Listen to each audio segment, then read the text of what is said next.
India का political system लोकतंत्र की एक मिसाल है। ये जनता की ताकत और चुने हुए नेताओं के राज करने के सिद्धांतों का प्रमाण है। इसके केंद्र में है भारतीय संविधान, एक बहुत सोच समझकर बनाया गया डॉक्यूमेंट जो हर नागरिक के अधिकारों और आजादी की रक्षा करता है। 1950 में अपनाया गया संविधान भारतीय राजनीति की फाउंडेशन का काम करता है। यह सरकार के ढांचे को बताता है, अलग अलग संस्थाओं की शक्तियों को परिभाषित करता है और व्यक्तियों के मौलिक अधिकारों की रक्षा करता है। भारतीय संविधान एक संघीय प्रणाली स्थापित करता है जो केंद्र सरकार और राज्यों के बीच शक्तियों को कुशलतापूर्वक संतुलित करता है। शक्तियों का यह विभाजन सुनिश्चित करता है कि शासन लोगों के करीब रहे। यह राष्ट्रीय एकता बनाए रखते हुए क्षेत्रीय आकांक्षाओं को पूरा करने की अनुमति देता है। यह जटिल संघीय ढांचा आगे चलकर शासन के 3 अलग अलग स्तरों में विभाजित है: केंद्र सरकार, राज्य गवर्नमेंटें और स्थानीय स्वशासित बॉडी। शासन के लिए यह बहुस्तरीय दृष्टिकोण सुनिश्चित करता है कि सत्ता वितरित और विकेंद्रीकृत हो। यह समाज के सभी स्तरों पर सिटीजनों के बीच स्वामित्व और भागीदारी की भावना को बढ़ावा देता है। भारतीय लोकतांत्रिक एक्सपीरियंस निरंतर विकास की यात्रा है। यह अपनी विविध जनसंख्या की गतिशीलता और आकांक्षाओं को दर्शाता है। भारत के जीवंत लोकतंत्र के केंद्र में एक मजबूत चुनावी प्रक्रिया है। चुनावों के माध्यम से ही लोगों की इच्छा पॉलिटिक्स रिप्रेजेंटेशन में बदलती है। भारत निर्वाचन आयोग एक पूरी तरह से स्वतंत्र निकाय विभिन्न स्तरों पर स्वतंत्र और निष्पक्ष चुनाव कराने की जिम्मेदारी उठाता है। इनमें लोकसभा, संसद का निचला सदन और राज्यसभा, ऊपरी सदन के चुनाव शामिल हैं। राज्य विधानसभाओं, जिन्हें विधानसभा के रूप में जाना जाता है, और नगरपालिकाओं और ग्राम परिषदों जैसे स्थानीय स्वशासित संस्थानों, जिन्हें पंचायतों के रूप में जाना जाता है, के लिए भी चुनाव होते हैं। भारतीय चुनावों का पैमाना और कॉम्प्लेक्सता चौंका देने वाली है। लाखों मतदाता अपने मताधिकार का प्रयोग करते हैं, जिससे यह दुनिया का सबसे बड़ा लोकतांत्रिक अभ्यास बन जाता है। पारदर्शिता और सटीकता सुनिश्चित करने के लिए भारत ने इलेक्ट्रॉनिक वोटिंग मशीन और voter verifiable paper on trail VVPAT को अपनाया है। इन तकनीकी प्रगति ने चुनावी प्रक्रिया की दक्षता और विश्वसनीयता को काफी बढ़ाया है। भारत निर्वाचन आयोग चुनावों की पवित्रता को बनाए रखने में महत्वपूर्ण भूमिका निभाता है। यह पॉलिटिक्स दलों और उम्मीदवारों के लिए एक सख्त आचार संहिता लागू करता है। आयोग लोकतांत्रिक प्रक्रिया में सूचित भागीदारी को प्रोत्साहित करने के लिए व्यापक मतदाता शिक्षा और जागरूकता कार्यक्रम भी चलाता है। पॉलिटिक्स दल भारत के प्रतिनिधि लोकतंत्र की फाउंडेशन बनाते हैं। वे विभिन्न पॉलिटिक्स विचारधाराओं को व्यक्त करने, जनमत जुटाने और वोटर्सों की आकांक्षाओं को एकत्रित करने के साधन के रूप में कार्य करते हैं। भारतीय पॉलिटिक्स परिदृश्य में कई राष्ट्रीय और क्षेत्रीय दल हैं, जिनमें से प्रत्येक का अपना अलग एजेंडा और समर्थन आधार है।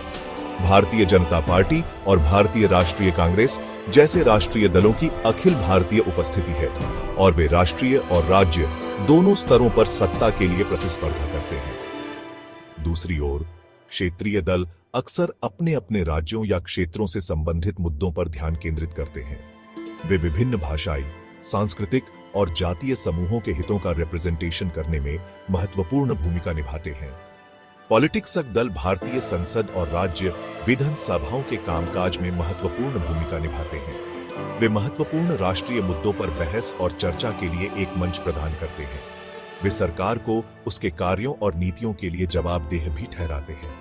विपक्षी दल लोकतंत्र में विशेष रूप से महत्वपूर्ण भूमिका निभाते हैं। भारतीय विधायिका, जिसे संसद के रूप में जाना जाता है, देश के लोकतांत्रिक लोकाचार के प्रतीक के रूप में है। यह सर्वोच्च कानून बनाने वाली संस्था है जो राष्ट्र को नियंत्रित करने वाले कानून बनाने के लिए जिम्मेदार है। भारतीय संसद द्विसदनीय है, जिसमें 2 सदन होते हैं, लोकसभा जो लोगों का रिप्रेजेंटेशन करती है और राज्यसभा जो राज्यों का रिप्रेजेंटेशन करती है। लोकसभा निचला सदन 545 सदस्यों से बना है जो देश भर के लोगों द्वारा सीधे चुने जाते हैं। राज्यसभा ऊपरी सदन में 250 सदस्य हैं। इनमें से 238 सदस्य राज्य विधानसभाओं के निर्वाचित सदस्यों द्वारा चुने जाते हैं, जबकि 12 सदस्य भारत के राष्ट्रपति द्वारा विभिन्न क्षेत्रों में उत्कृष्ट प्रदर्शन करने वाले प्रतिष्ठित व्यक्तियों में से नामित किए जाते हैं। संसद का प्राथमिक कार्य देश के लिए कानून बनाना है। विधेयक, जो मसौदा कानून है, संसद के किसी भी सदन में पेश किए जा सकते हैं। हालांकि राष्ट्रपति की सहमति के लिए पेश किए जाने से पहले किसी विधेयक को दोनों सदनों द्वारा एक ही रूप में पारित किया जाना चाहिए। संसद सरकार के काम की जांच करने में भी महत्वपूर्ण भूमिका निभाती है। भाग 5 कार्यपालिका, विजन को लागू करना। भारत सरकार की कार्यकारी शाखा विधायिका द्वारा पारित लॉज़ों को लागू करने और देश के दिन प्रतिदिन के मामलों को चलाने के लिए जिम्मेदार है। भारत का राष्ट्रपति राज्य का प्रमुख होता है, जबकि प्रधानमंत्री सरकार का प्रमुख होता है।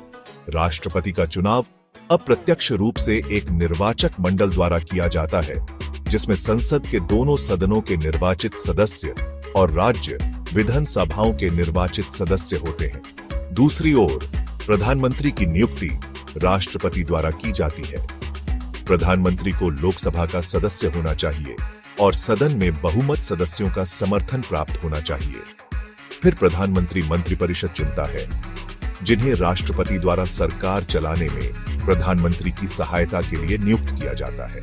कार्यकारी शाखा विभिन्न मंत्रालयों और विभागों में संगठित होती है, जिनमें से प्रत्येक शासन के एक विशेष क्षेत्र के लिए जिम्मेदार होता है, जैसे वित्त, रक्षा, गृह मामले, विदेश मामले और एजुकेशन। भारतीय कार्यकारी शाखा को एक विशाल और विविधतापूर्ण देश पर शासन करने की भारी चुनौती का सामना करना पड़ता है।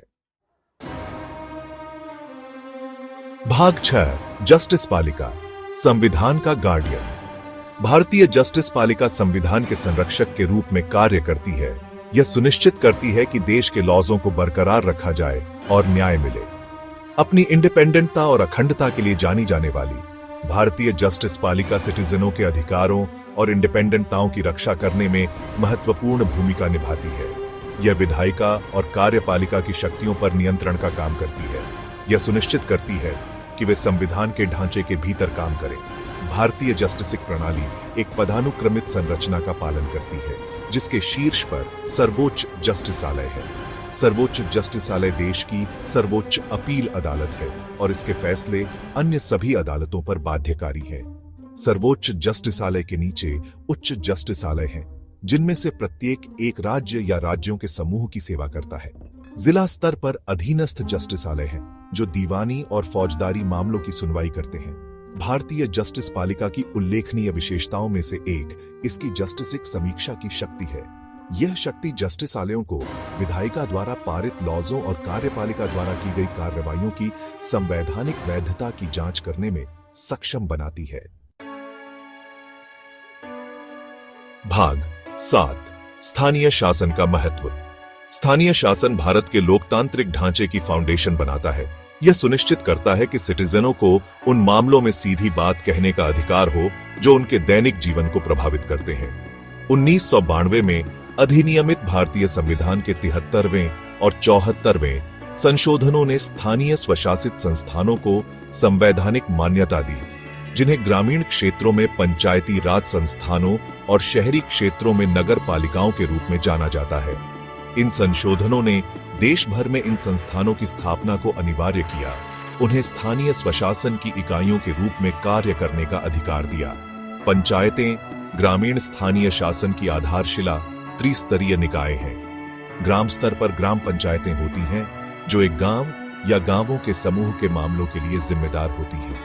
उनके ऊपर ब्लॉक स्तर पर पंचायत समितियां और जिला स्तर पर जिला परिषदें हैं। ये निकाय ग्रामीणों को निर्णय लेने की प्रोसेसों में भाग लेने के लिए एक मंच प्रदान करते हैं, जो सीधे उनके जीवन को प्रभावित करते हैं। नगर पालिकाएं पंचायतों के शहरी समकक्ष कस्बों और शहरों में नागरिक प्रशासन के लिए जिम्मेदार हैं।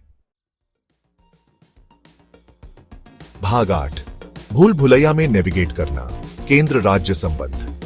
भारत में केंद्र राज्य संबंध सहयोग, समन्वय और कभी-कभी कॉन्फ्लिक्ट का एक जटिल परस्पर क्रिया है। भारतीय संविधान अपनी 7वीं अनुसूची के माध्यम से केंद्र सरकार और राज्यों के बीच विधायी शक्तियों को विभाजित करता है। यह विभाजन सुनिश्चित करता है कि सरकार के दोनों स्तरों के पास उन मामलों पर कानून बनाने की स्वायत्तता हो जो उनके संबंधित क्षेत्रों में आते हैं।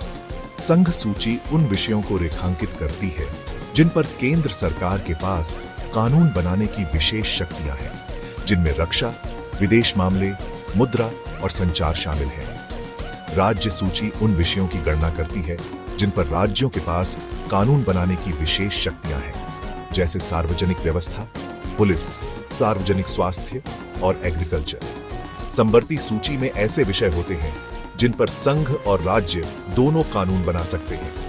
हालांकि समवर्ती सूची के किसी विषय पर केंद्रीय कानून और राज्य कानून के बीच संघर्ष की स्थिति में केंद्रीय कानून ही मान्य होता है। विधायी शक्तियों के विभाजन के अलावा संविधान केंद्र और राज्यों के बीच फाइनेंसीय और एडमिनिस्ट्रेशनिक संबंधों का भी प्रावधान करता है।